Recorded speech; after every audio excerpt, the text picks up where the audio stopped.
প্রাক্তন মন্ত্রী উদয়ন গুহর পরিবারের পাশে দাঁড়িয়ে খাবার পৌঁছে দেওয়ার অপরাধে হেনস্থা করা হল দীপ্তিমান সেনগুপ্তকে। তিনি দিনহাটার বাসিন্দা। প্রতারণা মামলায় প্রাক্তন মন্ত্রী উদয়ন গুহকে গ্রেপ্তার করেছে পুলিশ। গতকাল তাকে দিনহাটা মহকুমা আদালতেও তোলা হয়। উদয়নের বাড়ির লোকেদের যাতে খাওয়া দাওয়ার কোনো অসুবিধা না হয় তাই আজ তার বাড়িতে খাবার পৌঁছে দিতে যান দীপ্তিমান সেনগুপ্ত। এরপরেই তার বাড়িতে চড়াও হয় একদল দুষ্কৃতী। দীপ্তিমানকে লক্ষ্য করে ডিম ছোড়া হয়। তার বাড়ির সামনের সিসিটিভি ভেঙে দেওয়া হয়।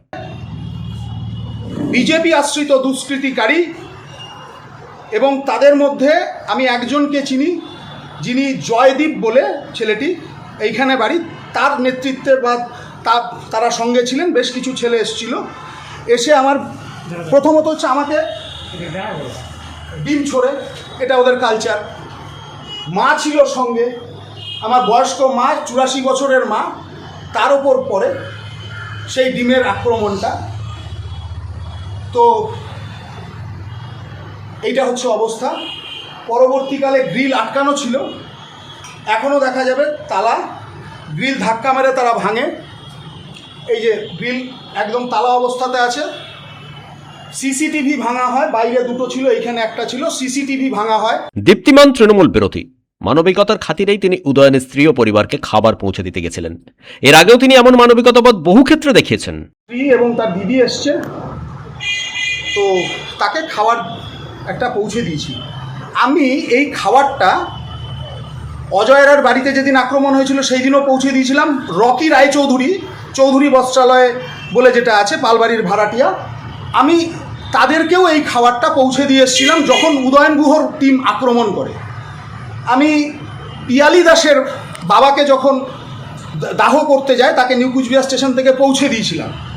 আমি শুভ্রালোকের ওপর যখন আক্রমণ হয়েছিল শুভ্রালোকের ওখানে গেছিলাম, 51,000 ছিটমহলবাসীর পাশে ছিলাম।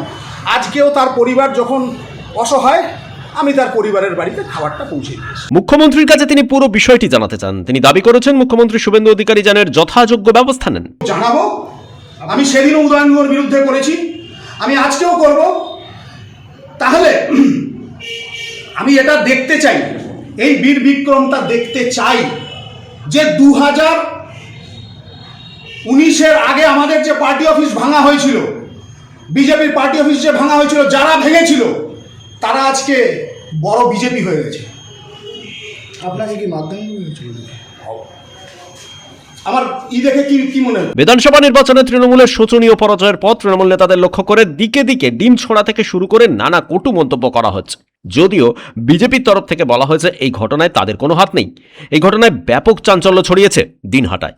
ব্যুরো রিপোর্ট, পূবের কলম ডিজিটাল।